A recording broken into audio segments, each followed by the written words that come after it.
yes, nonetheless, okay.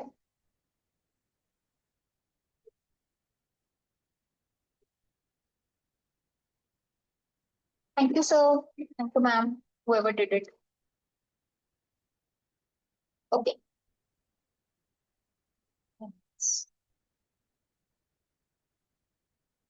We did not get to, not all of you got to see it last time. So we'll now just cover this part again. Okay. We are looking at,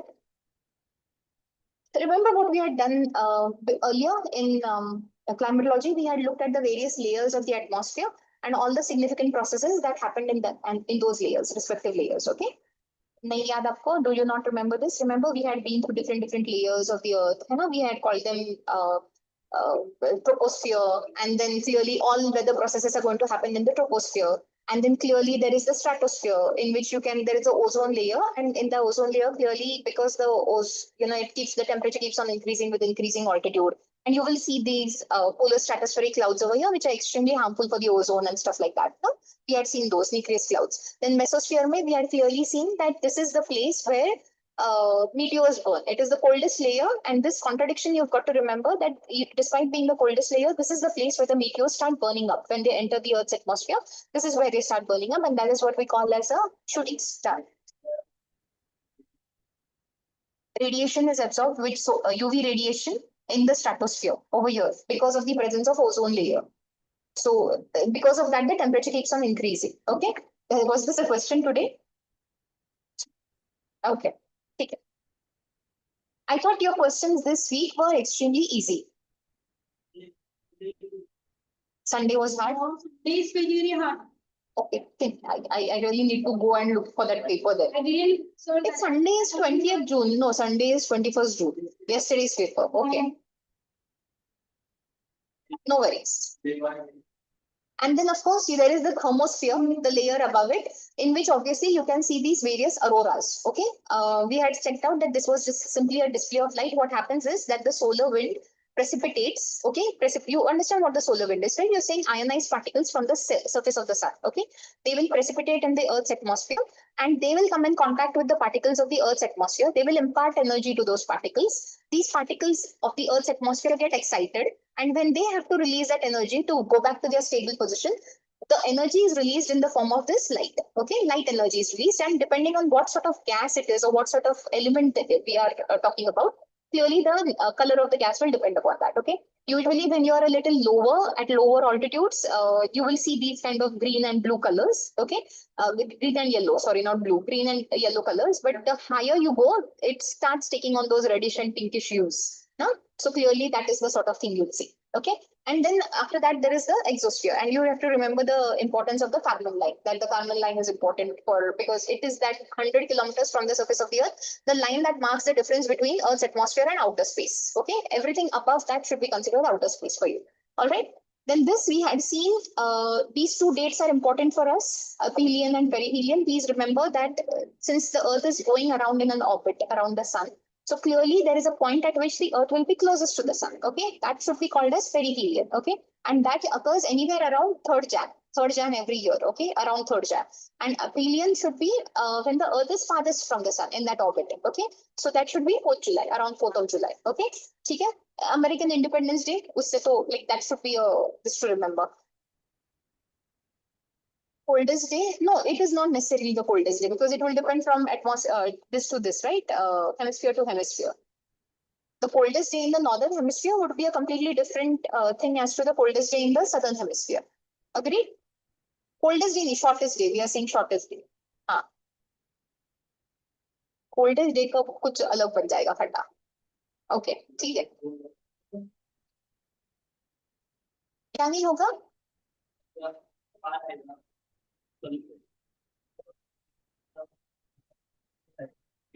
इस पर isolation usually उससे फर्क नहीं पड़ता. Perihelion या अफिलियन से सन के we don't वो उससे सीजन्स को इतना फर्क नहीं पड़ता. It doesn't make a lot of difference. I'll explain in English. It does not make a lot of difference to the seasons with the perihelion or the aphelion because seasons mostly depend upon the tilt of the earth and the apparent movement of the sun, right? That is what we are saying. So the position of the earth from the sun is not such a huge factor in this case. Okay, but we need to remember when the aphelion and perihelion are, it's 4 marks. That's the question. It's a simple question based on 4 marks, right? So we are going there. Variability of insolation, you need to remember that the insolation, the amount of insolation received on the Earth will depend upon where the latitude is, because the Earth is clearly tilted, right? So clearly within the tropics, it will receive maximum insolation. Outside of the tropics, because the sun is never overhead, clearly you will receive all sorts of inclined sunlight, and hence the insolation will always be a little lesser as compared to that received in the tropics. Okay, so that has to be understood. So latitude is again going to be important. The presence of clouds is again going to be important. I gave you an example of equator at that time, because at the equator, every day, almost every day, that whole process happens, convection process happens, and because of that, clearly clouds are formed and it rains every day, almost every day. Okay, so like you can consider 25 days a month, it definitely rains on the equator every day. So we are saying that wherever you find the presence of clouds have a tendency to reflect the sunlight. Whatever sunlight is received, clouds have a tendency to reflect it. Okay, so clearly wherever there are clouds, the insolation received would not be greater. So despite all logic that you think that the equator should receive maximum insolation because the sun is always near the equator, that is not where you receive the maximum insolation. It should probably be some subtropical desert. Okay, that is where the sun will give the maximum insolation, because in the desert area you would never find a cloud. Okay, you won't find those kind of clouds. And passage through atmosphere, this is also important. The greater the inclination of the insolation, the more the loss of transfer and loss of energy, right? Because the rays will get diffused and they'll get absorbed and reflected and whatnot. So clearly that much energy is lost in that process. Okay, and lastly, the spatial distribution, that the tropics will always receive more energy or more insolation as compared to the places outside the tropics. Okay, okay. And whatever energy is received more, whatever insolation is received more in the tropics, and the temperatures are raised here.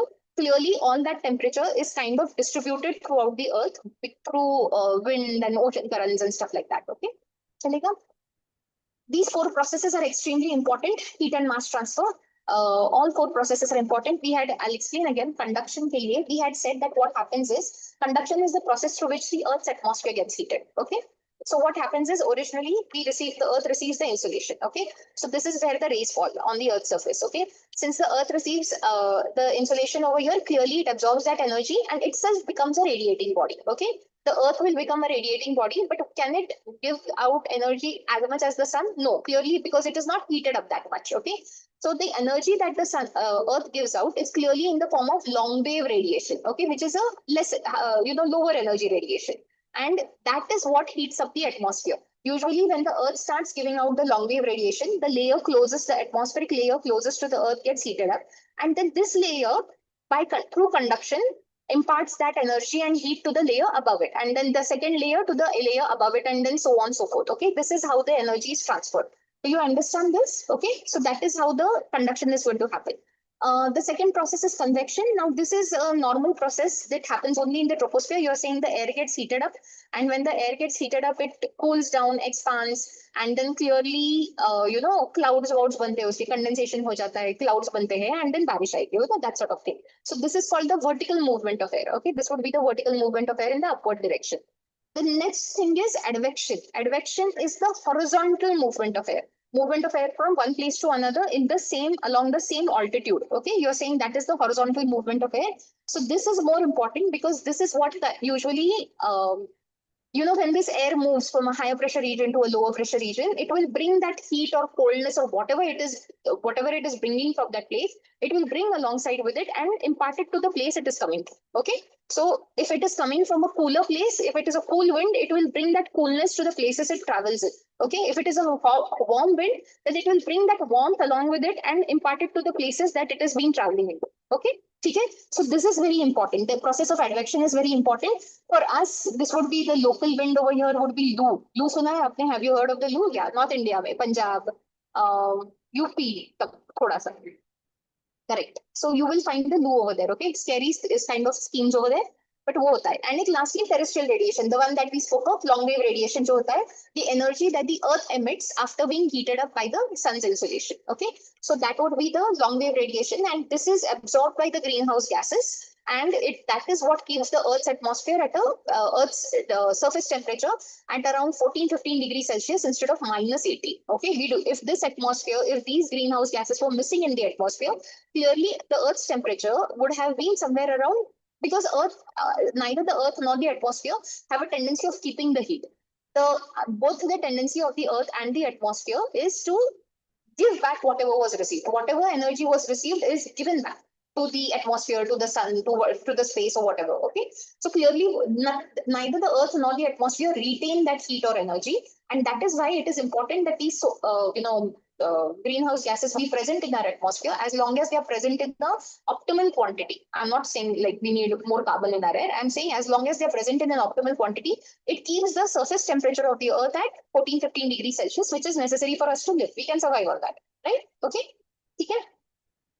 And the heat budget of the Earth we already discussed. This is, I told you, right? Whatever energy the Earth receives, it gives back. Whatever energy the atmosphere receives, it gives back. Okay, it is given back. So clearly that works. Now this is what we are looking for. The second part, I had told you, in this particular section, we are going to look at the three major factors of that control the weather of our Earth. Okay, so we are talking about temperature, pressure, and humidity. Okay, and we'll study each one of them.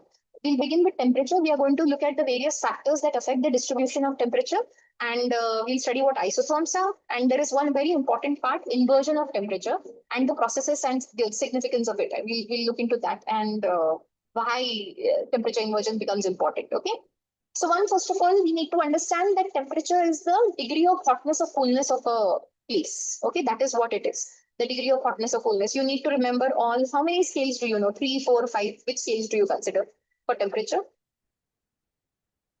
3. You are considering 3 scales? Okay.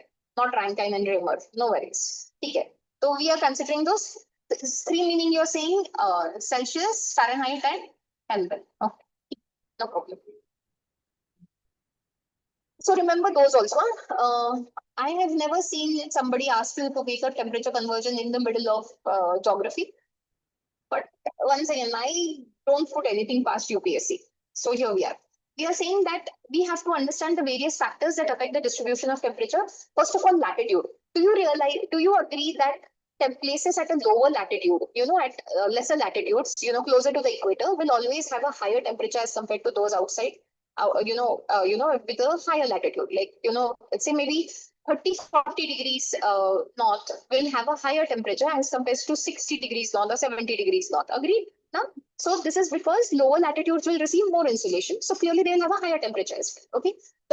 Does the altitude decide the temperature? Yes, because as in how you go upwards, remember we have studied the normal lapse rate, right? We have said as and how we go above the surface of the Earth, the temperature starts dropping. Okay. And there is a proper rate for it. The rate is 6.5 degrees Celsius per kilometer. Okay, got to remember this, that the temperature starts dropping at a rate of 6.5 degrees Celsius per kilometer as and how you move away from the surface of the Earth. Either you can remember 6.5 degrees Celsius per kilometer, or you can remember 1 degree Celsius per 165 meters. Okay, 1 degree Celsius per 165 meters, say the temperature will start dropping as and how you move away from the surface of the Earth. Okay, and this is called as the normal lapse rate. And why does it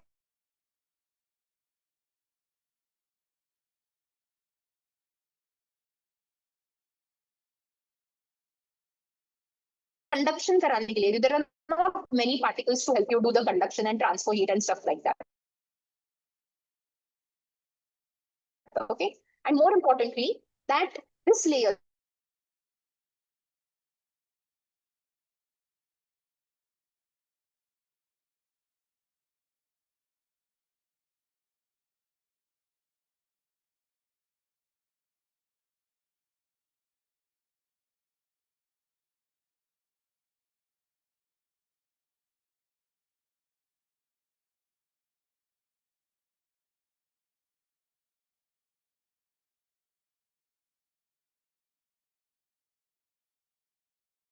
no worries.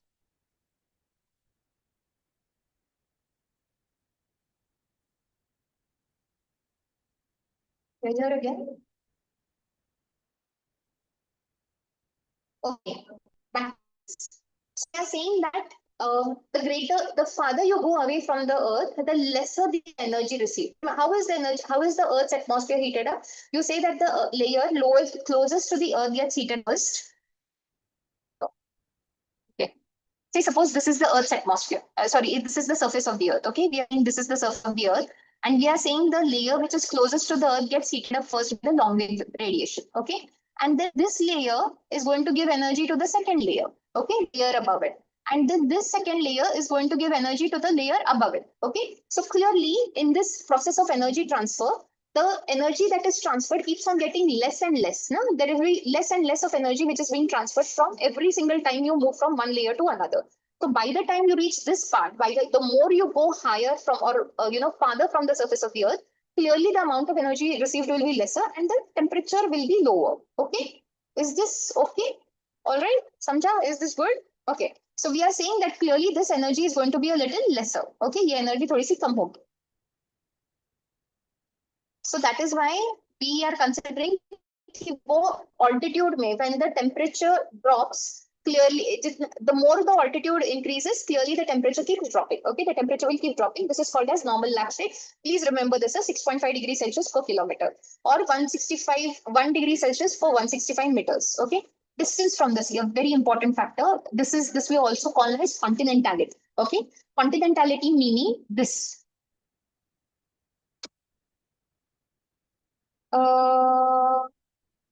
We are talking about the distance from the sea. When we say, see, normally now the thing with water is that water has a tendency to heat up very slowly and to cool down also very slowly. Okay. On the other hand, land has the tendency to heat up very quickly and to cool down also very quickly. Okay, that is how land does. Now, this you should be able to guess through, say, maybe a desert. Okay, have you been to a desert during the day? It is extremely hot. Okay, it is really, really hot. Okay, try going into a desert at night. It is glacially cold, really, really, really cold. Okay, the temperatures can sometimes drop below 0 degrees Celsius. Okay, depending on which season you're in, but the temperatures can seriously drop below 0 degrees Celsius. So we are saying that once again, because it is completely land, the feature of land, the property or characteristic of land is that it will absorb heat also very quickly and it will give off heat also very quickly. Okay. On the other hand, water is a little moderate. What water does it does not absorb heat very quickly. It will do that process also very slowly, and the process of giving away the heat is also very slow. Okay.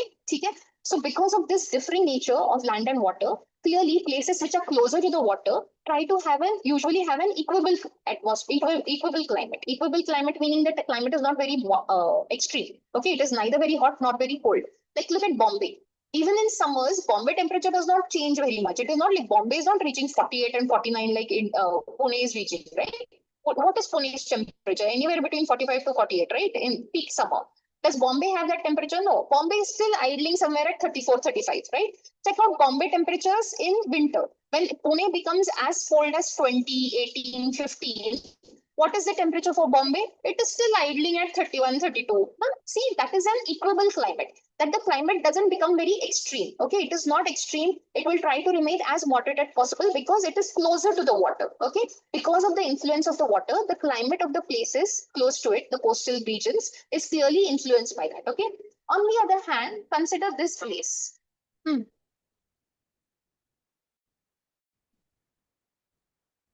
Which one is one? Clearly, because your projection galat hai. Actually, na, this is how do I say this without bringing in racism? These projections, this I feel should be Mercator. I can't see which projection this is. But most projections, you understand what a projection is? The way you look at the map. Okay, so you can't always look at the map like you see it from above the world because the Earth is clearly round. Okay, so you have to choose one point from which is going to be your point from where you're going to view it. Okay, so clearly, most of the people who started map makers, cartographers, originally were from the Western countries. White people originally. So they made Northern Hemisphere more important and clearly, put the entire projection according to that. So then Africa became a little smaller because it is from their point of view. It is from that they wanted to make that a little bigger. So clearly, this started looking a little smaller.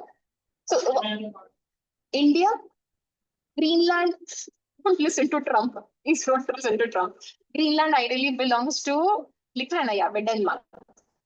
It is still a part of Denmark. No matter what, I'll tell you why the controversy. Because politically Denmark owns Greenland.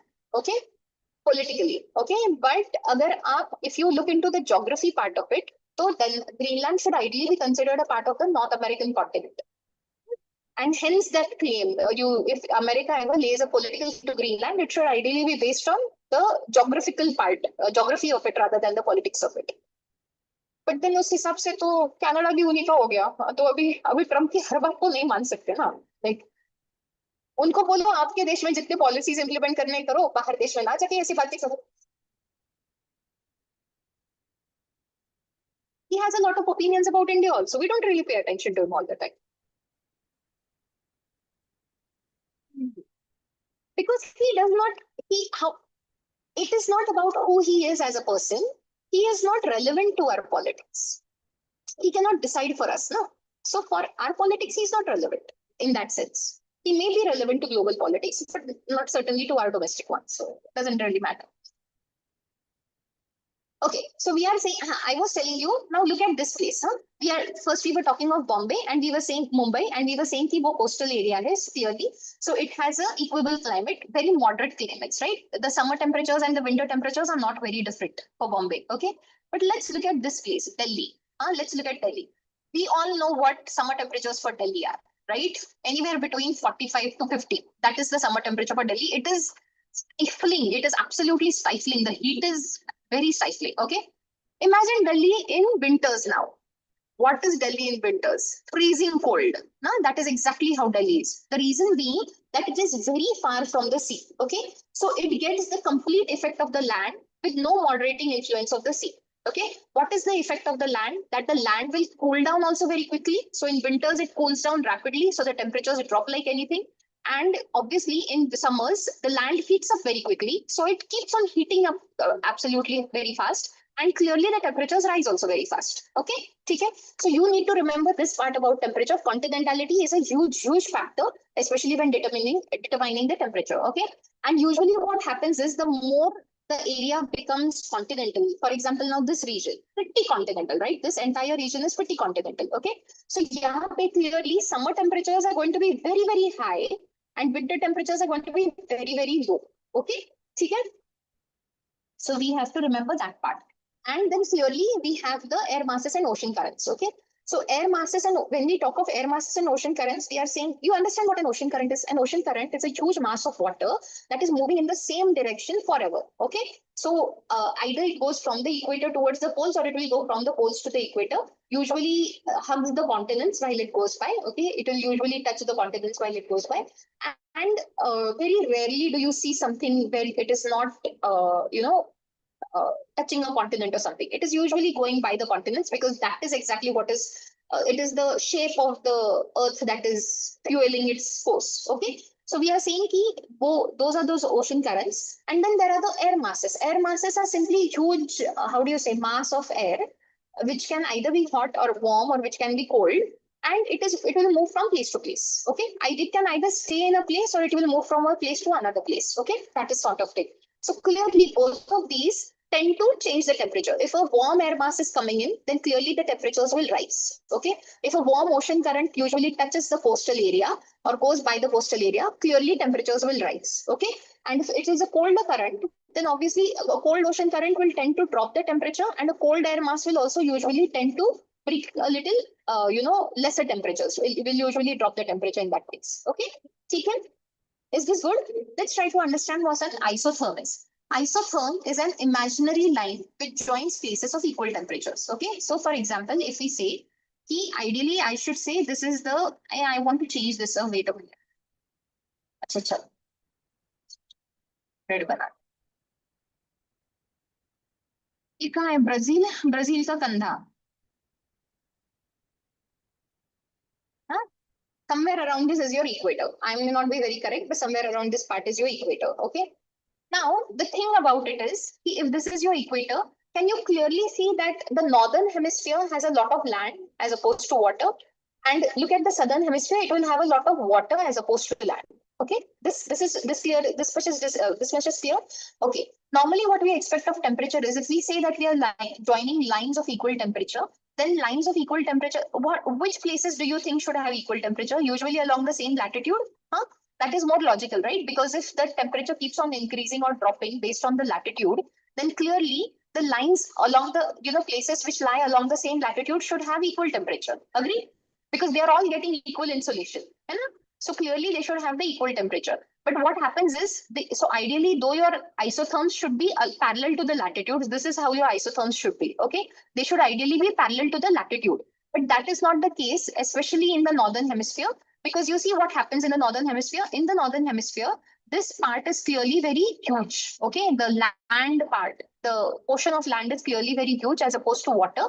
And so what happens is that continentality plays a huge factor over here. Okay, so instead of becoming straight over here, the isotherms, instead of becoming straight, start to turn circular. Okay, because you understand, right? Places over here will have, in winters, this place will be a little less colder. This will be more cold, and this will be even more cold. Okay, okay. So that is why isotherms tend to become circular in continental regions, whereas they tend to stay almost pretty much parallel in the southern hemisphere, because there you will find more water as opposed to land. Okay, is this good? Huh? People, if you don't understand something, you will tell me na, that you did not understand it. Karke. Okay, you tend to listen to this again on YouTube or what then? Is that how it works for you people? Huh? Okay.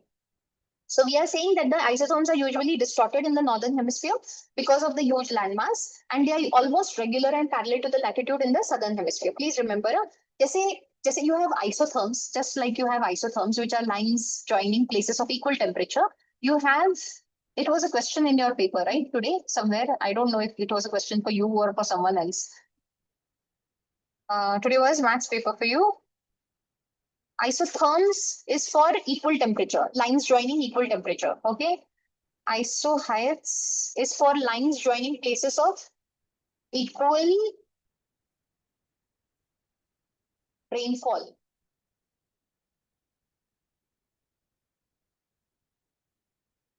I can't be wrong about this. Am I crazy? Wait a second. Huh? Shush.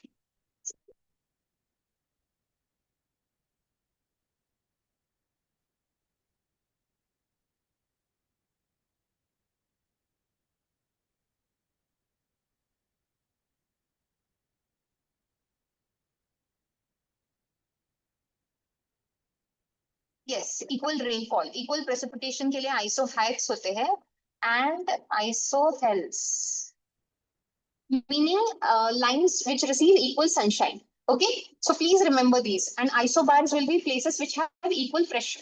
Okay, ठीक है. So ये तीनों तो याद रखिए यार, जो चाहे हो जाए, लेकिन ये तीन चार तो याद रखिए. We are talking of we are talking of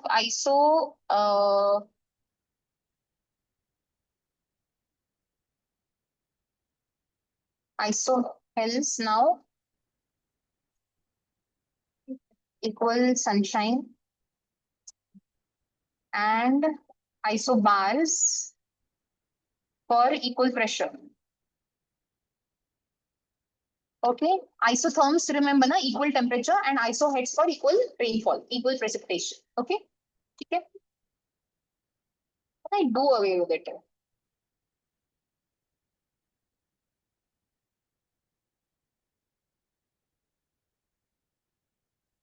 Don't go on.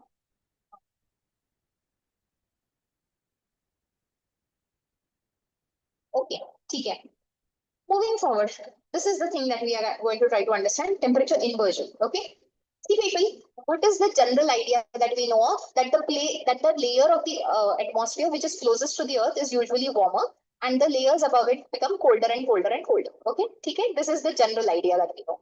Temperature inversion means that, so ideally, every time if you look at the atmosphere, what you should see is that the warm layer is below and the colder layer is above it. Okay, so there will always be a colder layer above the warmer layer, and this is what the general norm is. Okay, the general norm is that there should be the norm is that there should be a warm layer, and above it the cold layer should lie. Okay, the cold layer should lie above the warm layer. Okay, this is the general law.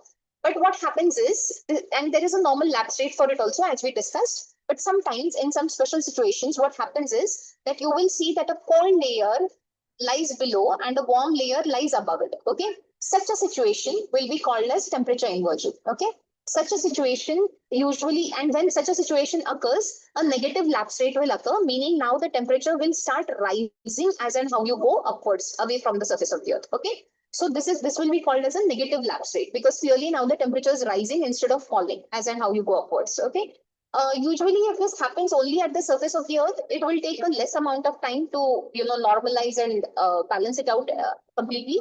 And if it happens in the upper atmosphere, it's usually permanent, or it will last for a couple of months or something like that. Okay, so we look at those situations. You understand what temperature inversion is? Now we are saying that a cold layer lies above and a warm layer lies below. Okay, a very special situation. We'll try to look how these situations occur. Okay, so the very first case in which this situation can occur is static or surface temperature inversion. Okay, another way to express this is also called as a radiation fog. Okay, this is also called as a radiation fog, but you remember this as surface temperature inversion or static temperature inversion. Okay, this usually happens in winters in high altitudes, high latitude places. Okay, okay, and it has to be a long winter night. It has to happen at night. What is the earth doing at that time? It is giving away the heat as much as possible, because the land tends to give away heat as much as quickly as possible. Okay, that is what the land is trying to do now. Snow covered regions may, what is happening is that it will try to give away the heat. Okay, now while the heat is going up, you don't want air to distort it, so you want very little movement of air. Okay, there should be very little movement of air when this is happening.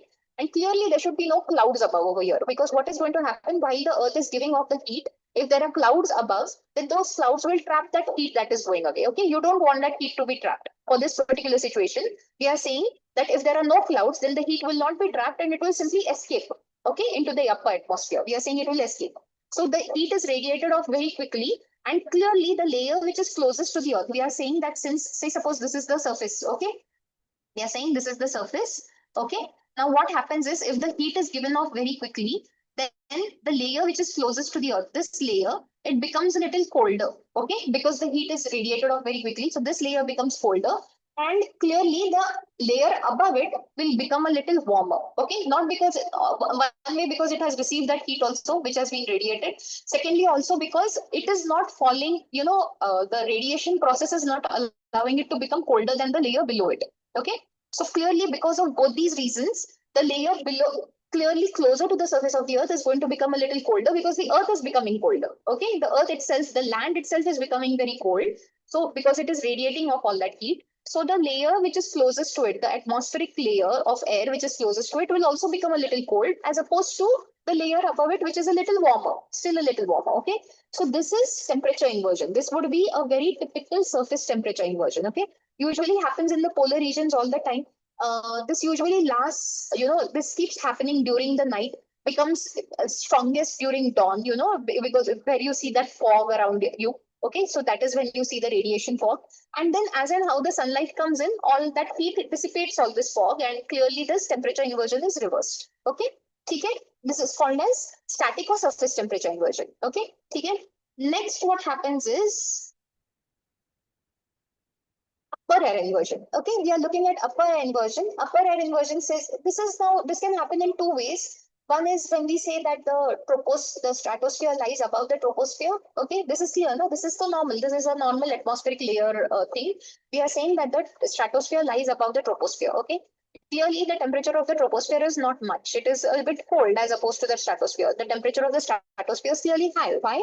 Because it contains the ozone layer, and the ozone keeps absorbing all that UV radiation, because of which its temperature keeps rising. Okay, so stratospheric temperatures are clearly high, right? So you are saying that clearly over there also, if this is the stratosphere, and this is the troposphere, then clearly this layer is a little warm and this layer is a little cold, and this is permanent. This cannot be changed. Can it be changed? No, it cannot be changed. This is permanent. Okay, so this upper air inversion remains permanent. On the other hand, a more normal upper air inversion would be an anticyclone. Okay, what happens in an anticyclone is, you understand what cyclones and anticyclones are, right? You're saying there is a circular movement of air. Okay, now depending on which hemisphere you are in, the movement is going to change, and depending on whether it's an anticyclone or a cyclone, clearly the direction is going to change. Okay, But what happens in an anticyclone originally is that it is a high pressure system. Okay, when I say it's a high pressure system, what is happening is that there is high pressure in the middle, and clearly the air goes out from this region towards the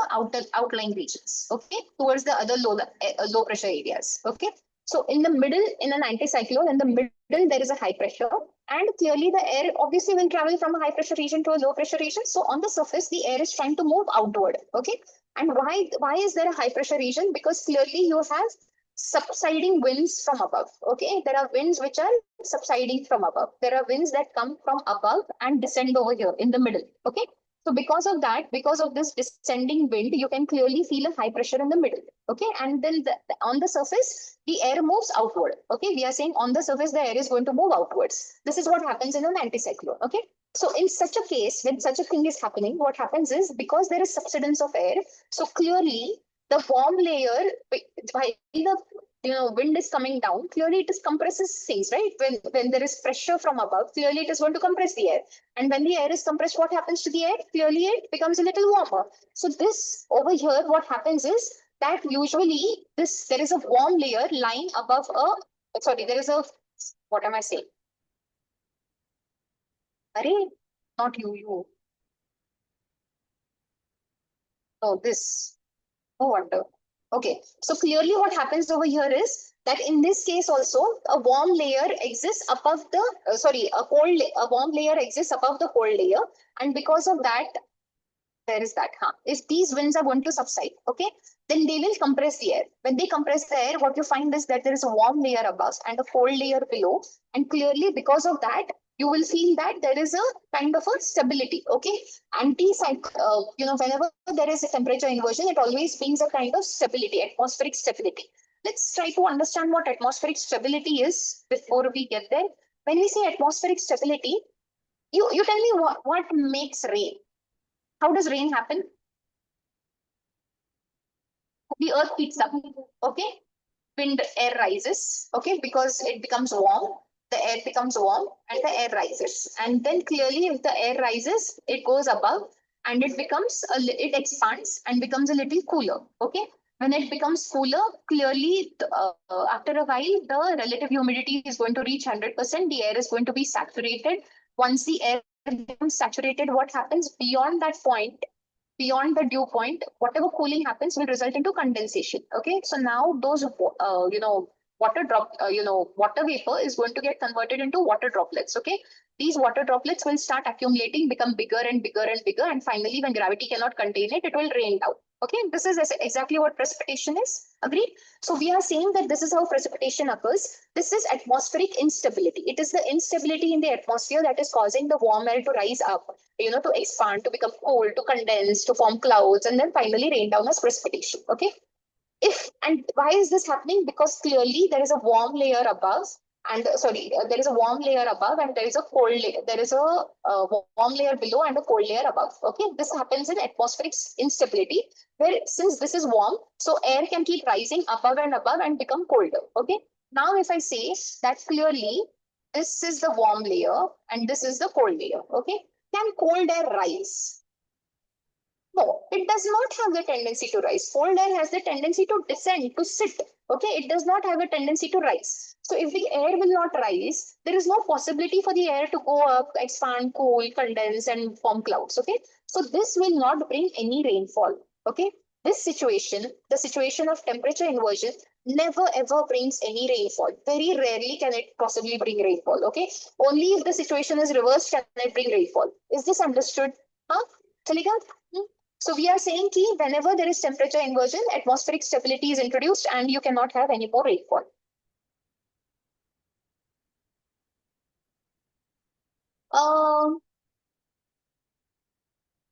Let's do this. हम ना temperature inversion कर लेते हैं.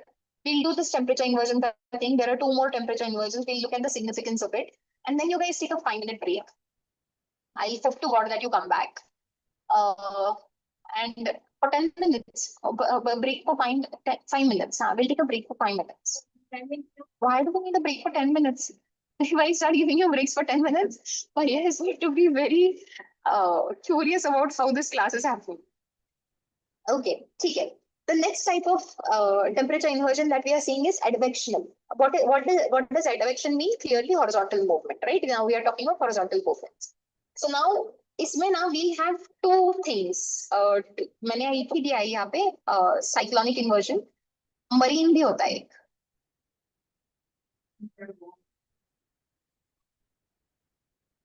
Yeah. Why from stratosphere it will not go up? Stratosphere is warmer air. Huh. It can go up if you want, but there is no water vapor in it. There is no condensation, no dust and water vapor. Clouds cannot form in the stratosphere.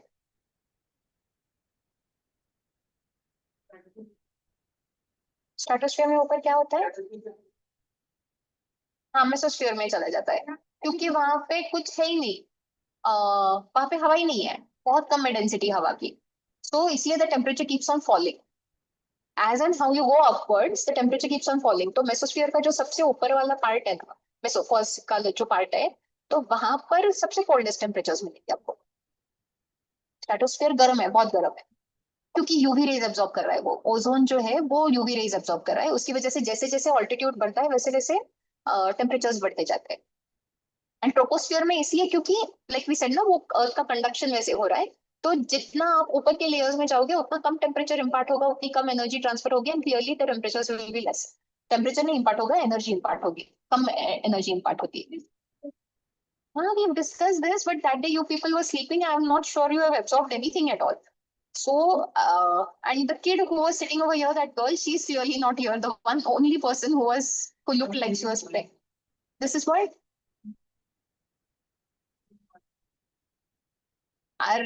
Oh, okay. Okay. No worries. Anyways, the lecture is somewhere on YouTube. If you want, you can listen to it over there. It's not a big deal. I just want to explain everything. Here we are. We are looking at frontal or cyclonic inversion. We are talking about advectional temperature now.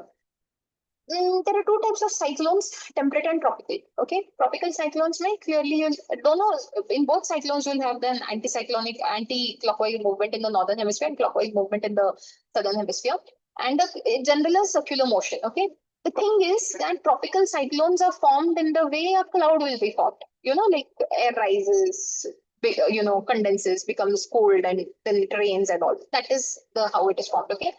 A frontal cyclone or a temperate cyclone is formed in this fashion that there is a mass of warm air, there is a mass of cold air, okay, and they meet at some point of time. They are going to meet, and the point at which they meet, the interface where they meet, say suppose this is the warm air, okay, this is the layer of warm air, and this is the layer of cold air, okay. So the point at which they meet, this point is called as a front, okay. ये जो interface होता है ना उसका, that is called as a front. It gets called as a front, okay. Now, depending on which layer is pushing the other, if the cold layer is pushing the warm layer, then clearly it is called as a cold front. Okay, if the cold front is more, the cold air mass is more dominant. If the warm air mass is a little more dominant and it is pushing the cold layer, then clearly it is called as a warm front. But nonetheless, this formation of front is important in a temperate cyclone. And when this front is formed, clearly the warm and the cold air is getting mixed up. Okay, and because of that, those the water droplets in the warm air are getting condensed around that cold air. Okay, they get condensed around the cold air. Condensation happens, clouds are formed, and it rains. And as long as the intermixing of the warm and cold air keeps happening, the condensation keeps happening, and clearly the precipitation also keeps happening. Okay, that's a temperate cyclone for you. A very, very crude and basic definition of what a temperate cyclone is. Okay. Now, what happens is, this is not going to go on forever because it is not like you have an unlimited supply of cold and warm air. So at some point of time, the cold air is doing, because that is its nature, what the cold air is all the time trying to do is, it is trying to push the warm air upwards and trying to, settle beneath the warm air. That is what the cold air is going to try to do. All the time, this cold air is going to try to settle beneath the warm air, okay? And finally, when it achieves that, what happens is that you see that there is a warm layer above, a cold layer below, and clearly that is atmospheric stability. This is temperature inversion, atmospheric stability, and the temperate cyclone completely dissipates. Okay, the cyclone dissipates and stops raining. Everything is fine after that. Okay, and world goes back to normal. All right, okay, fine, good so far. So this is one advectional temperature inversion that you see over there. Another type of advectional temperature inversion that you see is the marine one. Okay, like I said, you will have a cold ocean current and a warm ocean current. Especially see places like these. Newfoundland over here. Huh? What is happening is there is the Gulf Stream over here. This is the Gulf Stream, the warm ocean current. We are talking of the warm ocean current, and there is the Labrador current, the cold ocean current. Okay, this is the Labrador, this is the Gulf Stream. Okay, so clearly the cold ocean current and the warm ocean current are going to meet at some point over here. Okay, when they meet over there, clearly what happens is that the intermixing of that warm and cold air is again going to cause the same thing. Okay, that is also going to create a fog. The warm air particles are going to condense around the colder air particles. That is going to happen. And because of that, whatever water droplets that is carrying, the humidity, the warm humidity is going to condense around that cold air. Okay. And because of that, clearly you will get a little fogs. Over here, you will mostly find fogs, not necessarily rainfall, but you will find fogs over here. Okay. And this can be very dangerous, especially, and these are very famous fishing grounds, right? So they can be very dangerous for people for navigation and all. Fog is not something you want in the sea. If fog is not essentially anywhere you want wherever you are traveling. Okay, it is good to see from afar. But you don't want to be in the middle of a fog and try to drive or try to, sail around or something like that. Sorry? Achha.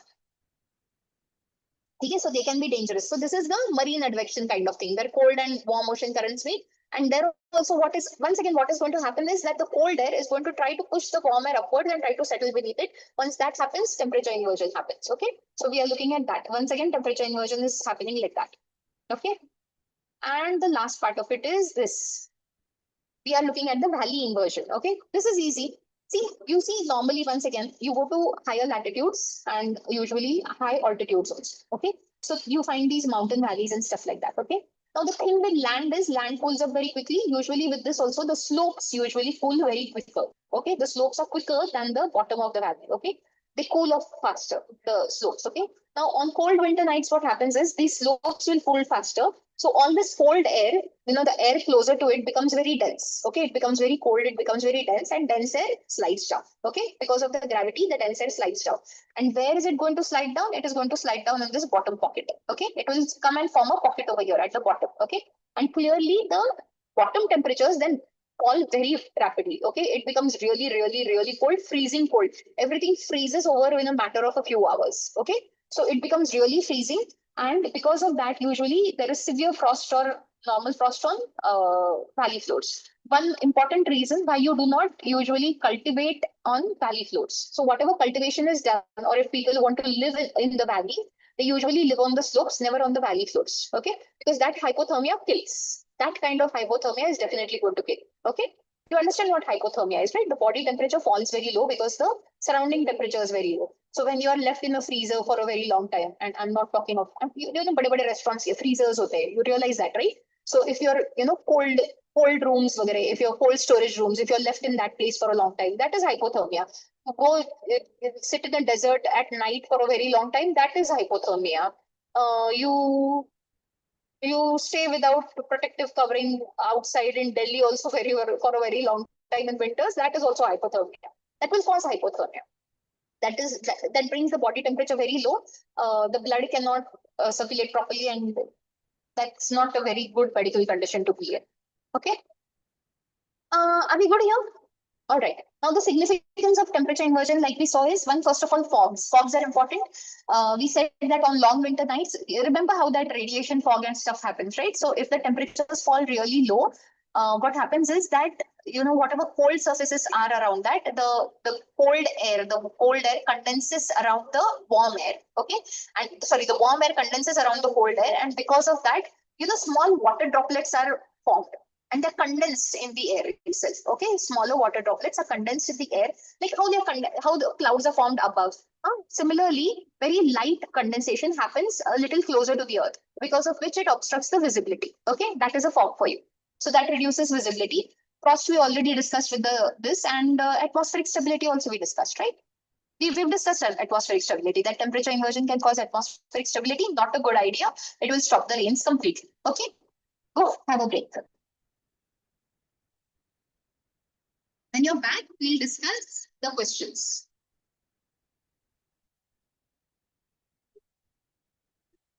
Sunday का paper है क्या? मुझको दिखाइए. You have yesterday's paper with you? No.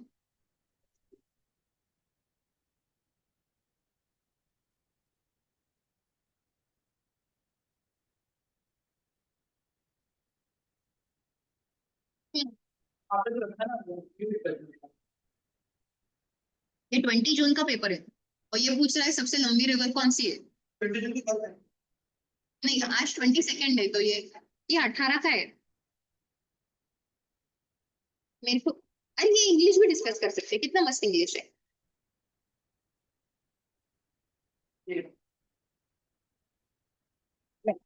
This is 20। ये आपका है। अच्छा, मैंने मुझको दे दिया।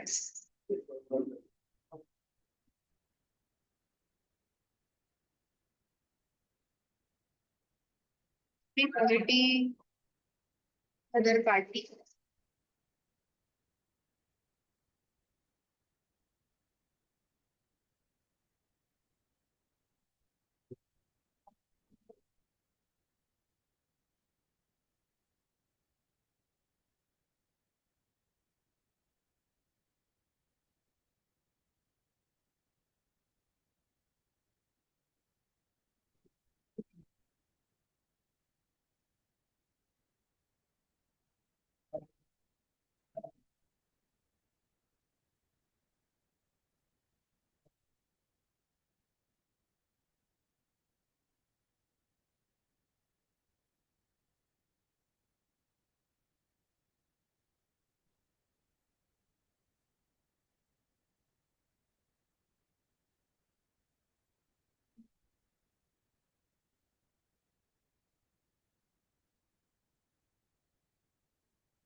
अभी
very सारे बच्चे.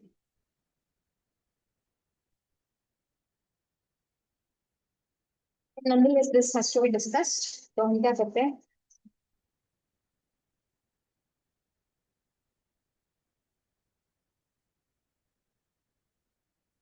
So people,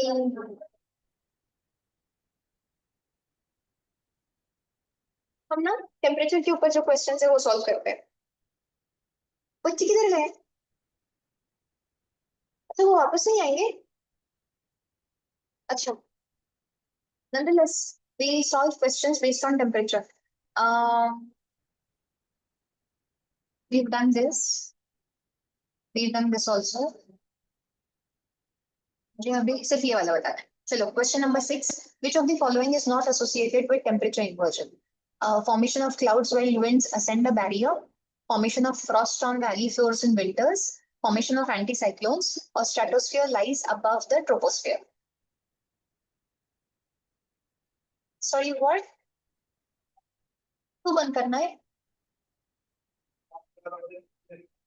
अच्छा.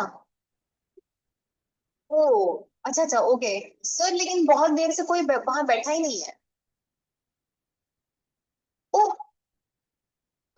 Oh, that is really surprising because so we there are less kids and they are all sitting over here. Nobody went to that circuit board at all. I'll pay mine, but no problem, ma'am. No problem, sir. Here we are. Which of the following is not associated with temperature inversion? We are saying formation of clouds while winds ascend the barrier. तो क्या ये temperature inversion है? Formation of Frost बनता है valley floors पे in winters. Yes, ये तो temperature inversion है ना. This is definitely associated with temperature inversion. Formation of anticyclones. Yes, anticyclones जब फॉर्म होते हैं तभी भी टेम्परेचर इन्वर्जन होता है. What you get is a warm layer above and a cold layer below it. Okay, so clearly that also happens in anticyclones. Stratosphere lies above the troposphere, definitely has temperature inversion. This is not. Formation of clouds while winds ascend a barrier is not temperature inversion, right? That is not. That is just that is just rainfall happening. That is not temperature inversion. Okay, there is no such thing like a warm layer lies above a cold layer or something like that. Okay, we are not looking at that. So we are saying 6 ka answer should be A. Okay, that is not temperature inversion. This is okay. ये वाला question number 8. Imaginary lines joining places of equal temperature are called as thermocline, photic lines, isotherms, or isobars. Imaginary lines joining places of equal temperature are called isotherms. Okay, they are called as isotherms. What is thermocline? Thermocline is a layer beneath the sea where the temperature drops very rapidly. Okay, you know na, ki surface temperature, especially in the tropical regions, is a little higher. Okay, and then clearly it remains so for a while, and then the temperature really drops. Okay, so thermocline is that layer. Photic line has something to do with graphics as far as I check. But photic lines has to be in geography, it could maximum mean the line above which sunlight is received. Okay, how do you say, the layer or a line above which sunlight is received in the water. That could be a photic line. And isobars are lines joining places of equal pressure. Okay. Okay. Temperature ये हमने किया था ना? नहीं, subtropical desert. Maximum insolation is received in subtropical deserts, the maximum, because clouds नहीं है. Equator पे clouds होता है ना, तो insolation नहीं मिल सकता है बहुत ज़्यादा. Question number 10. Which of the following statements about temperature inversion is incorrect? Incorrect statement बताना है. In temperature inversion, warm air lies above the cold air. Temperature inversion में क्या होता है? Warm air lies above the cold air. Yes, correct ना? Warm air ऊपर, cold air नीचे. Temperature inversion at the Earth's surface lasts longer than that at the atmosphere. एक second. हाँ, we are saying ये तो सही है. In temperature inversion, warm air lies above the cold air. Then temperature inversion at the Earth's surface lasts longer than that in the upper atmosphere. No, at the Earth's surface it will last for a few hours, maybe 4 or 5 hours, maybe. Okay. In the upper atmosphere, it is permanent. And if you're considering anticyclones, then clearly it can last for maybe until the anticyclone lasts, so maybe a few months, but not more than that. Okay. So this statement is wrong. Frost occurring on valley floors during winters is an example of temperature inversion. Yes, that is why the frost happens there. And clear cloudless skies help in static temperature inversion during cold winter nights. Yes, if the skies were not clear and cloudless, clearly that radiation would have been trapped over there and the temperature inversion would have never happened. Okay. So this statement is also correct. Option B is your answer. That is the incorrect statement. No, we are not doing humidity. Which of the following is not a factor that affects temperature of a? ये बताइए. Which of the following is not a factor that affects the temperature of a place? Latitude, altitude, continentality, or isotherms? What does not affect? Isotherms do not affect the temperature of a place, right? Latitude, altitude, and continentality will always affect the temperature of a place. It is the isotherms. Isotherms are simply imaginary lines. They don't affect the temperature. They will be defined based on the temperature of the place. Okay, we are not looking at various rainfalls and stuff. This question 15. Assertion says temperature inversion stops vertical movement of air, and the reason is temperature inversion discourages rainfall. Okay. Temperature inversion stops vertical movement of air, and the reason is that temperature inversion discourages rainfall. What do you think is the answer? Does temperature inversion stop vertical movement of air? Yes. The air cannot travel upwards, become lighter, and go. It's cold air below, so clearly it is denser. It's not going anywhere. Okay. So the assertion is correct. At least the assertion part is correct.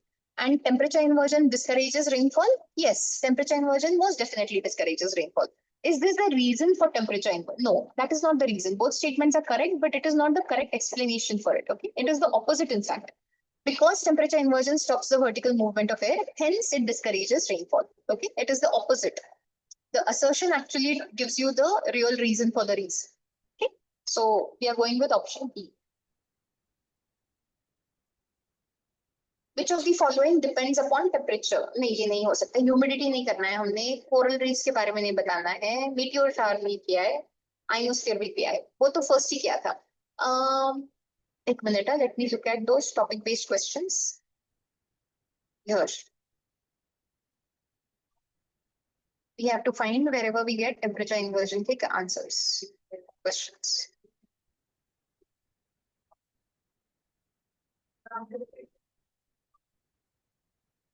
The questions is stupid. You realize how many PYQs I'm looking at, right?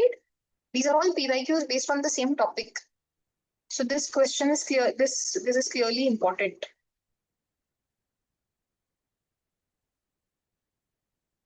Finally, climatology or atmosphere. Here we are. The first question. Consider the following statements with reference to structure of the Earth's atmosphere. Okay.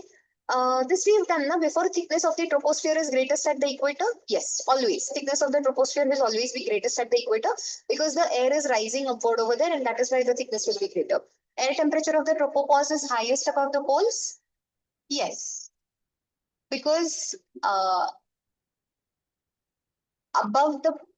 above the poles, what happens is that the air temperature has not fallen so much. Okay, at the equator, what has happened is that first of all, this is high, the thickness is high. So clearly, by the time you reach the tropopause, the temperature has fallen very much. The air has traveled to a great altitude and cooled down. Okay, so clearly the second statement is also wrong. Third is a problem. The temperature in the troposphere decreases at the rate of 1 degree Fahrenheit. No, it decreases at the rate of 1 degree Celsius per 165 minutes, right? So your answer should be 1 and 2 is only correct. We are going with 1 and 2 is correct.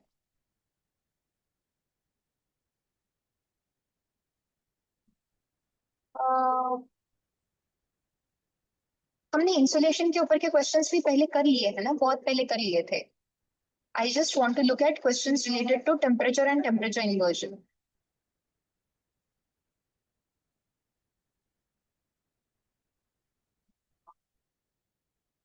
Not doing clouds, not doing fronts. वो temperature वाला question किया था क्या हमने? ये वाला air temperature is measured at a standard height of 1.2 meters above the ground surface. This is true. This is absolutely correct.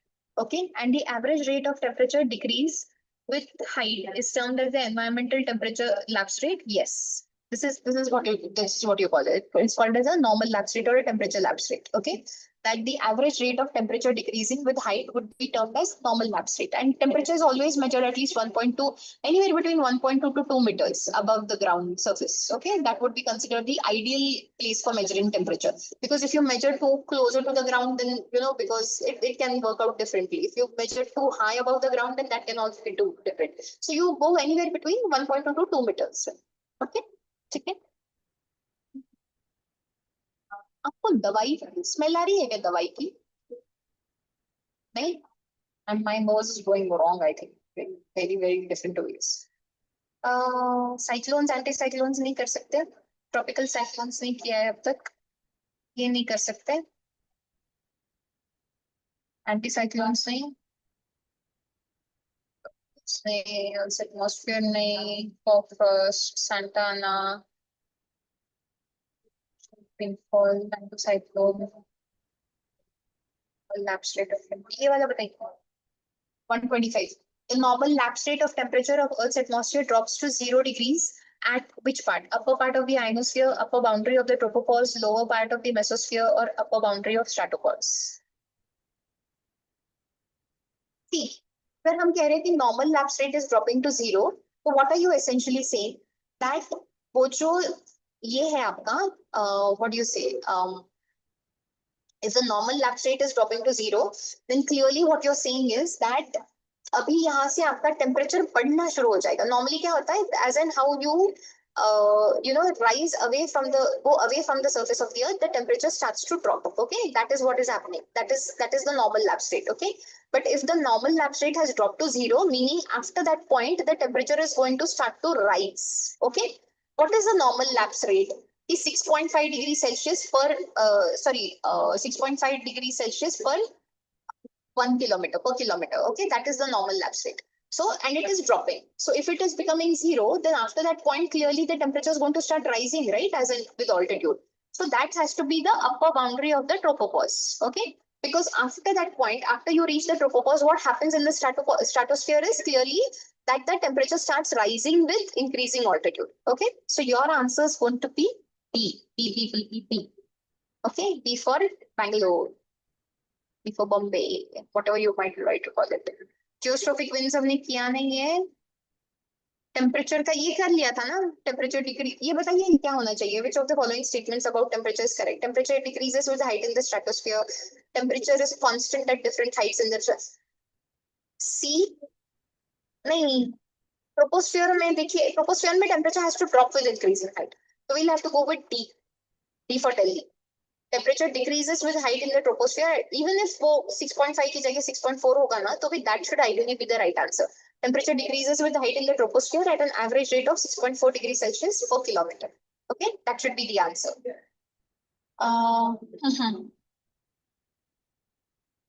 Local winds नहीं करा सकते, continuous precipitation नहीं, roaring 40s नहीं.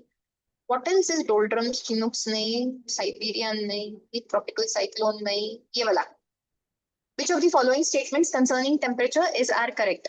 In winter season, isotherms in the northern hemisphere are more or less circular on continents. Second statement says isotherms are parallel to latitude in the southern hemisphere in oceans. And third statement says minimum temperatures during winter is recorded in northern Canada. Okay, first statement consider karte hain. In winter season, isotherms in the northern hemisphere are more or less circular. Yes. And the continents where I told you, no, isotherms become circular. Why? Because, like we discussed over here, see, suppose over here, okay, what happens is the isotherms are going to start becoming circular and circular and circular. Why will they start becoming circular? Because this place is a little cold, this place is colder, and this place is coldest. You know? So clearly, instead of going like this, the isotherms are going to start becoming like this. They're going to start becoming circular, closed loops बनने लगेंगे उससे. Okay, that is how it is going to work, because that is how continentality works. The more you go inside towards the land, the more that temperature is going to decrease in the winters and increase in the summers. Okay, okay, that is continentality for you. So that is the case. So we'll go with first. First is correct. First statement is correct. Isotherms are parallel to latitude in the southern hemisphere. Yes, because lot of land, less amount of land, a lot of water. So clearly the isotherms remain parallel. Okay, ये statement को मेरे हिसाब से सही पकड़ के चलना चाहिए.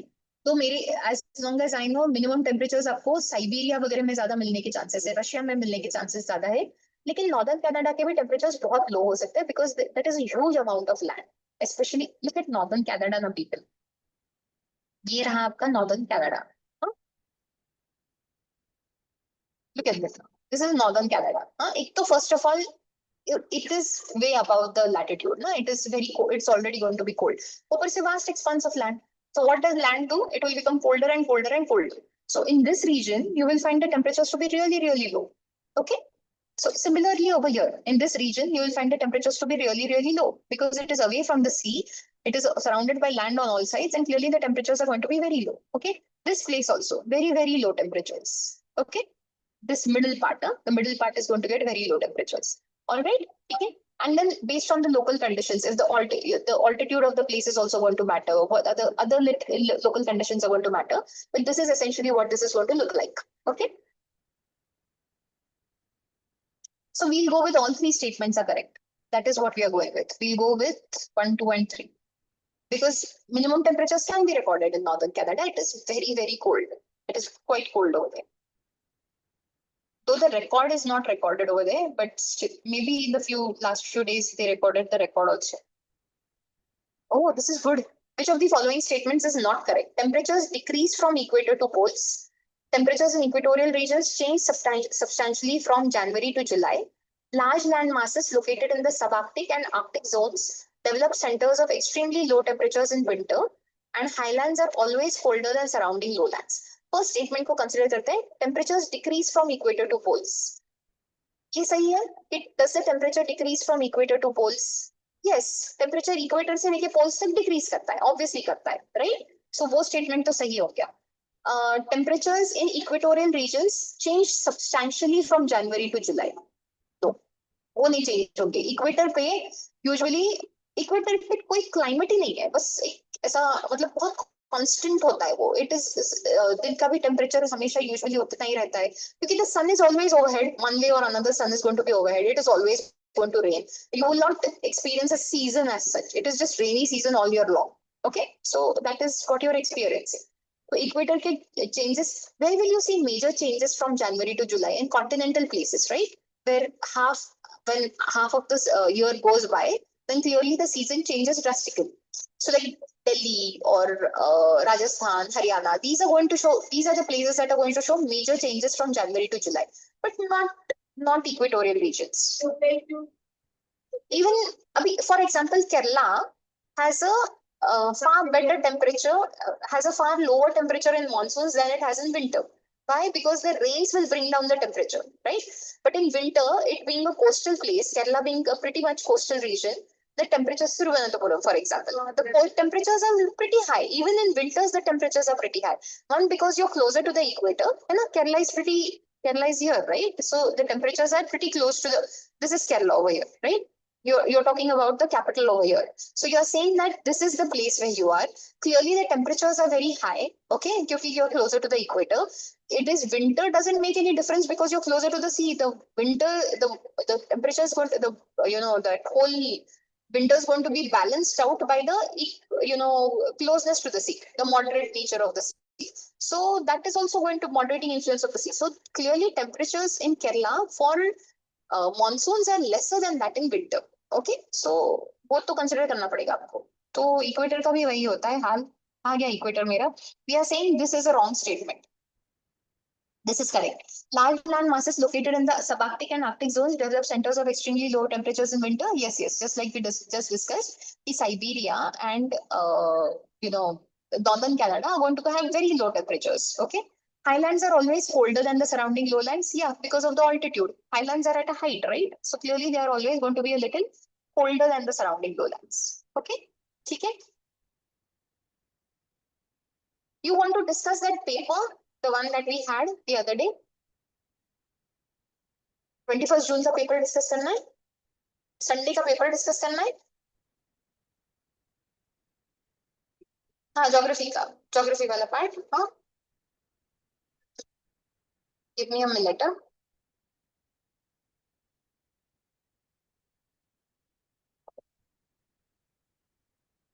Just give me a minute until I put up the paper and then we can go back.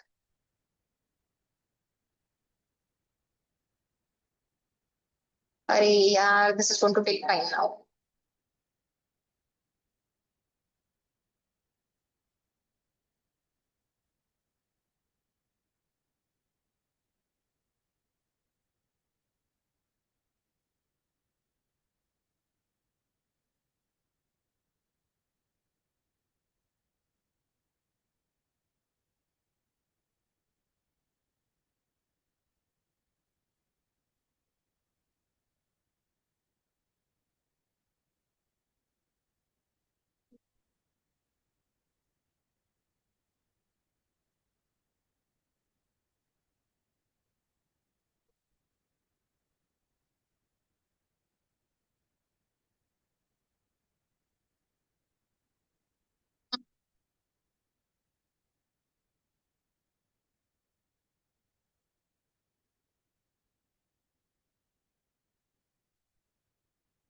Okay, we have a question paper here from the class. This was the paper from Sunday. Okay, so we'll try to discuss this paper and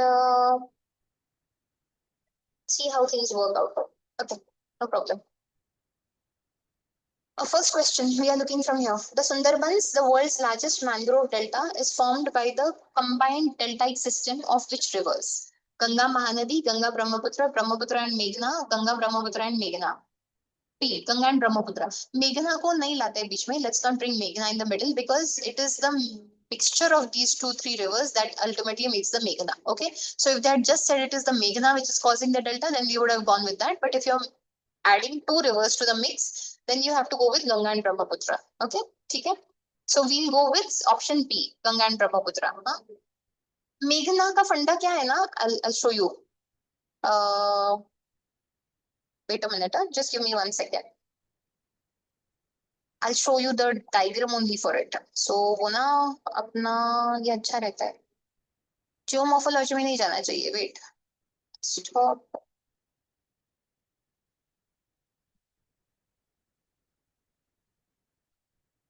Indian geography.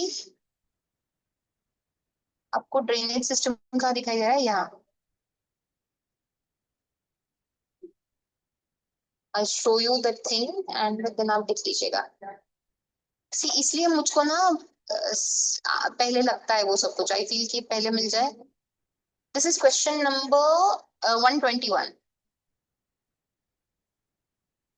ये बोला है मेघना बोला है उन्होंने.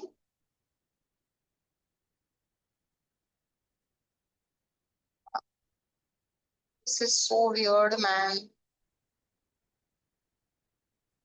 नहीं ब्रह्मपुत्र नहीं. Ganga Ganga Ganga Ganga Ganga. But if that is the same river, see, no. We are saying this is the same river, right? We are saying this is the Ganga, which comes from here, and this is the Brahmaputra, and that is ultimately going to get called as the Meghna. How do we go with Meghna, Ganga, Brahmaputra? Okay. Images, do images. Okay.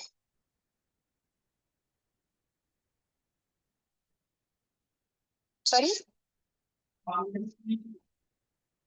Now see, this is the Ganga. Can you make out the Ganga over here? Okay. Once it enters Bangladesh, it gets called as the Padma. Okay. Then it is happily called as the Padma. This is the Brahmaputra, which comes down as the Jamuna. Okay. It famously gets called as Jamuna in Bangladesh, and then it is coming down over here. And then you are saying that it is this river.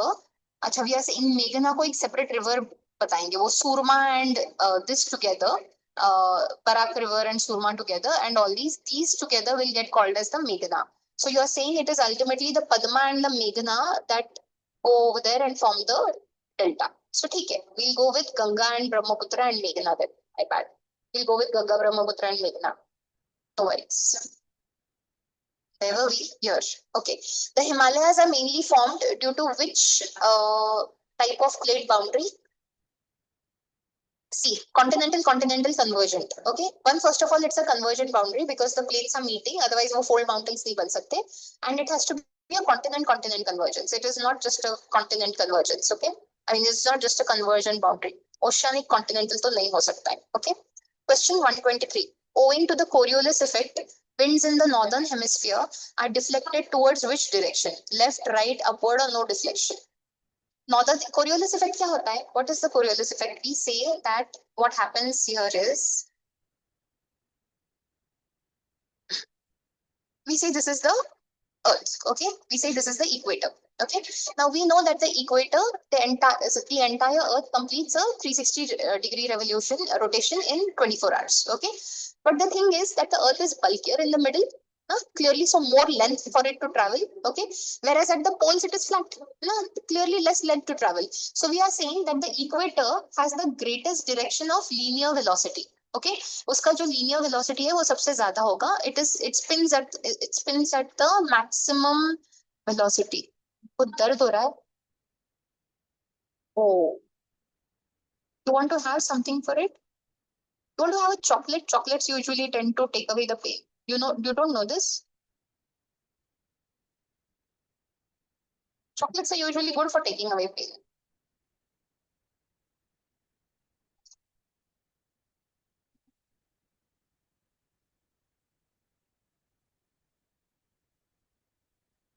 Okay, so we are saying that the equator usually spins fastest, okay, and then as and how you go above, okay, these will spin a little slower, okay. These latitudes, as and how you go away from the equator towards the poles, these latitudes will spin at a lesser speed. Okay, these latitudes are going to, this latitude is going to spin at a lesser speed than the equator. This is going to spin even lesser. This is going to spin even lesser.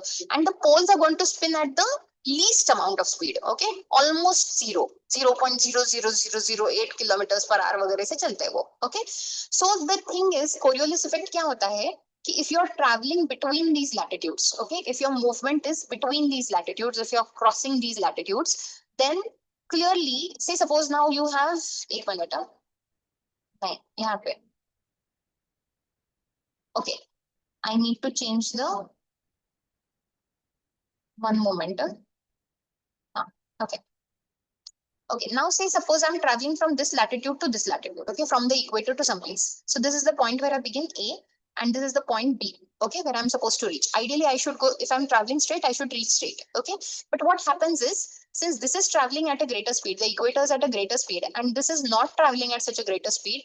So what should have been over here actually ends up being here, okay, because it is still catching up. It is still slow, right? That latitude is slow. So it is still catching up. So instead of landing at B point, you land at B1, okay? And so this direction comes like this, okay? So in the northern hemisphere, you always deflect towards the right. In the southern hemisphere, if you are traveling in this direction, you're going to deflect towards the left, okay? Left as in the direction in which you're traveling. See, now if you're traveling like this, then your left is this way, right? This is your left. So this is the direction in which the deflection happens, okay? Because the latitudes are traveling at different speeds, hence you get this thing. If you're traveling across latitudes, okay? And this is, once again, this does not apply to cricket balls, baseballs वगैरह, you know, वो ऐसे games के लिए, football वगैरह के लिए ये नहीं apply होगा कि ball थोड़ा right को deflect हो रहा है, ball थोड़ा. This is not going to happen, okay? This will only be for a larger movement across latitudes where the difference between the latitudes is going to come into play. Okay, so usually greater the difference between the latitudes, larger the deflection also. Okay, if the difference between the latitudes is a little less, then the deflection will also be less. Okay, greater the speed, more the deflection. So that is also the thing to remember. So we say it is going to be deflected towards the right. Okay, in Coriolis effect, the winds in the northern hemisphere are going to be deflected towards the right. Which one of the following is not a cold ocean current? Labrador, Benguela, Kuroshio, or Canary? Labrador, Benguela, Kuroshio, Canary. Hello sir, आपकी class है? अच्छा,